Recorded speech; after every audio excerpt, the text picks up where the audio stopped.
नमस्कार सभी को स्वागत है मेरे यूट्यूब चैनल पीयूष मिश्र 13 पर। और आज हम बात करने वाले हैं वेद व्यास के महाभारत का जो 95वां विषय है बाणों की सैया, उसके बारे में आज हम बात करेंगे। उससे पहले प्लीज़ चैनल को सब्सक्राइब कर लीजिए और सब्सक्राइब बटन के बगल में जो बेल आइकन है उसका भी प्रेस कर लीजिए ताकि मेरे वीडियोज़ को नोटिफिकेशन आपको बिल्कुल टाइम पर मिल जाए।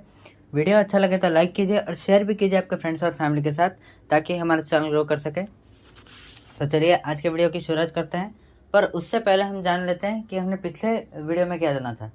पिछले वीडियो में हमने जाना था कि किस प्रकार युधिष्ठिर निराश थे कि उनका पक्ष जो था वो युद्ध एक प्रकार से हार ही रहा था क्योंकि भीष्म को कोई भी नहीं रोक पा रहा था। और वो उसी का जो उपाय है वो पूछने के लिए युधिष्ठिर गए थे भीष्म के पास। और भीष्म ने यही उपाय बताया कि शिखंडी को सामने रख के अर्जुन के सामने रखना और मेरे साथ युद्ध करना और मैं युद्ध वहाँ पर अपने अस्त्र में त्याग दूंगा। तो उसके बाद की स्टोरी हम आज जानेंगे। तो चलिए शुरुआत करते हैं। युद्ध के 10वें दिन पांडव और कौरव दोनों कुरुक्षेत्र के युद्ध के मैदान में एकत्र हुए। उस दिन पांडव ने एक व्यूह बनाई जिसमें सबसे आगे द्रुपद पुत्र शिखंडी थे। अर्जुन उनके पीछे थे और उनकी रक्षा कर रहे थे। पांडव योद्धाओं ने अपनी रणनीति इस प्रकार तय की कि अर्जुन जिसके सामने शिखंडी था बिना किसी समस्या के पितामह से लड़ सके।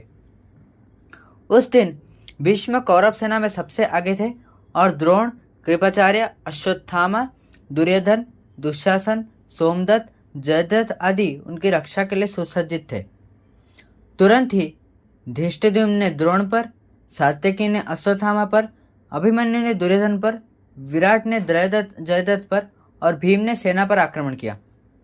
भगदत्त ने अपनी शक्तिशाली हाथी पर सवार होकर अर्जुन को रोकने का प्रयास किया और अर्जुन को मारने का भी प्रयास किया वहाँ पे, लेकिन कुंती नंदन ने अपने तीखे बाण से हाथी और घोड़ों को घायल किया और भीष्म की ओर भागे।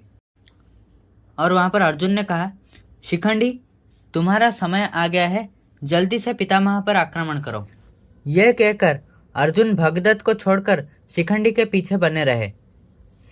शिखंडी ने 10 तीखे तीर भीष्म की छाती पे मारे। घायल पितामह ने शिखंडी की ओर क्रोध भरी दृष्टि से देखा जैसे कि उनको अपनी आंखों के तेज से ही जला देंगे। लेकिन शिखंडी के जन्म को याद करके भीष्म ने उनसे युद्ध नहीं किया। उन्होंने किसी स्त्री से युद्ध ना करने की प्रतिज्ञा की थी, पर शिखंडी को अपना बदला याद आ गया और उसने भीष्म पर बाणों की वर्षा शुरू कर दी। कृपाचार्य, शल्य, दुशासन, विकर्ण आदि कौरव सेनापतियों ने शिखंडी को अर्जुन से अलग करने के लिए अर्जुन से घोर युद्ध किया, परंतु धनंजय ने अपने तीव्र एवं वेगशाली बाणों से कुछ ही समय में उनके रथ और ध्वजाएं काटकर उन्हें परास्त कर दिया और कौरव योद्धा उनके पास ना टिक सके।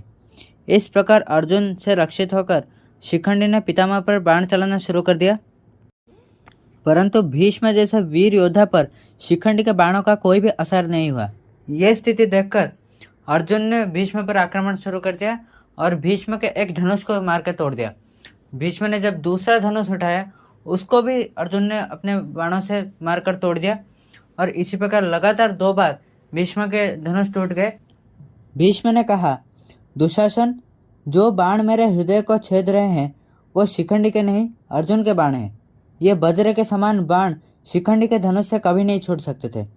ये अवश्य ही कुंती पुत्र के हैं। अर्जुन के अतिरिक्त इस संपूर्ण भूमंडल में ऐसा कोई योद्धा नहीं जो मेरे शरीर को क्षति पहुंचा सके। ऐसा कहकर पितामह ने शीघ्रता से एक शक्तिशाली बाण चलाया, किंतु अर्जुन ने उसको काट डाला। उसके बाद भीष्म ढाल और तलवार लेकर रथ से नीचे कूदने का प्रयत्न कर रहे थे, पर अर्जुन के बाणों से वो ढाल और वो जो तलवार था वो भी टुकड़े टुकड़े हो गए और तुरंत ही वहाँ पर गंगापुत्र पर बहुत सारे बाण मारे अर्जुन ने और पूरी तरह से भीष्म के शरीर को ढक लिया बाणों से। भीष्म को जब इतने सारे बाण लगे तो वो नीचे गिर पड़े, पूरी तरह से बाण तीरों से ढके हुए वो नीचे गिर पड़े। और इसी प्रकार एक श्रेष्ठ योद्धा भीष्म का शरीर पृथ्वी पर आया, जिस वीर ने पृथ्वी के राजाओं को बार बार पराजित किया था और जो कुरुवंश का रक्षक था, जिसने महान धनुर्धर परशुराम को हराया था, जिसने अपने पिता को दिए वचन को निभाने के लिए राजगद्दी को त्याग दिया और आजीवन ब्रह्मचारी रहे। इस प्रकार पांडवों के लिए उन्होंने धनुष का त्याग कर दिया और स्वयं पराजित हो गए। शाम के समय भीष्म अपने रथ से गिर पड़े और उनका पूरा शरीर, क्योंकि वो तीर से ढका हुआ था, तो उनका शरीर तो ज़मीन को बिल्कुल नहीं छुआ और उस जो बाणों की शैया थी उस पर वो वहाँ पर सोए रहे, पर उनका जो सिर था वो नीचे लटक रहा था।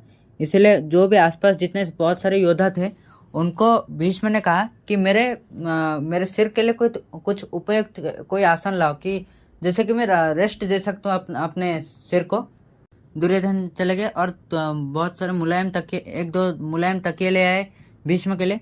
पर वह उस तकिए को देखकर भीष्म ने हल्के से मुस्कुराते हुए कहा, हे पुत्र, धनंजय ने मुझे इस शैया पर यहाँ पर मुझे सुलाया है, तो बस उसी का ही हक बनता है कि मुझे वो जो मेरे सिर के लिए भी आसन वही बनाए। तो अर्जुन को उन्होंने आदेश दिया कि उनके लिए कोई आसन बनाए उनके सिर के लिए। तो अर्जुन ने तुरंत ही 2 बाण मारे और भीष्म के सिर के लिए भी एक उपयुक्त आसन बन गया वहाँ पर। अब भीष्म ने अर्जुन की ओर देखा और कहा कि प्रिय पार्थ, मुझे प्यास लगी है और मुझे पानी पिलाओ और मेरा प्यास बुझाओ। अर्जुन ने फिर से धनुष पर बाण चढ़ाए और उन्होंने बहुत जोर से धरती की ओर अपने बाण चलाए और तुरंत ही वहाँ से धरती को चीरते हुए बाण चले गए और वहाँ से गंगा का जल निकलने लगा, पवित्र गंगा का जल निकलने लगा और वो सीधे पितामह के मुंह के पास पानी गिरा, जिससे पितामह ने अपना प्यास बुझाया। संतुष्ट होकर पितामह ने फिर से अर्जुन की प्रशंसा की और उसे आशीर्वाद दिया कि वह सदैव पृथ्वी पर सबसे महान धनुर्धर बने रहेंगे। अब भीष्म ने दुर्योधन की ओर देखा और कहा कि अभी भी समय है दुर्योधन, सुन लो और पांडवों के साथ शांति प्रस्ताव कर लो और उनके साथ संधि करके रह जाओ, क्योंकि कृष्ण अभी अर्जुन के पक्ष में है और जिसके पक्ष में कृष्ण है उनसे तो जीतना नामुमकिन है। तो तुम यहाँ पर शांति प्रस्ताव ही करो।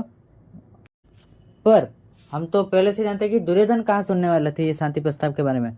वो सब नहीं माने और वहाँ से चले गए और फिर शाम होने के पश्चात सब योद्धा अपने शिविर में लौट आए। तो यही थी आज की स्टोरी।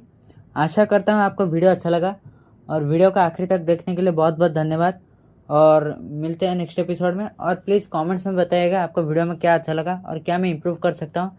और सोच रहा हूँ महाभारत के अलावा भी कुछ अलग कंटेंट पे वीडियो बना, मतलब इसी से रिलेटेड, माइथोलॉजी से रिलेटेड, पर कुछ अगर अलग टॉपिक में बना पाऊँ तो ज़रूर आपके राय बताइएगा कमेंट्स में। तो और वीडियो भी आपको कैसा लगा कमेंट्स में बताइएगा। तो चलिए मिलते हैं नेक्स्ट एपिसोड में। नमस्कार।